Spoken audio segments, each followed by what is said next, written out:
أقبل علينا هذا المدرس ولعله الآن يسمعني.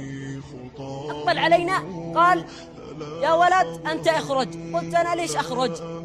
قال: لأنك لم تتعلم الحياة العسكرية للنبي صلى الله عليه وعلى آله وصحبه وسلم. أنت لم تتعلم، لذلك لست مؤهلا للجهاد. قلت له: أنت مدرسي وأنا كنت طالبا له، فقل لي وما هي الحياة العسكرية للنبي صلى الله عليه وعلى آله وسلم. فسكت. فقلت له: أنا درستها وهي 5، هل تريد أن تسمع أم أخرج؟ قال لي: أتحداك أن تقول أنها. قلت له: أولها النصيحة. قال لي: كيف النصيحة؟ بدأ بالنصيحة. أنا إذا رأيت من ولي أمري ظلما أو شيء نصحته بيني وبينه.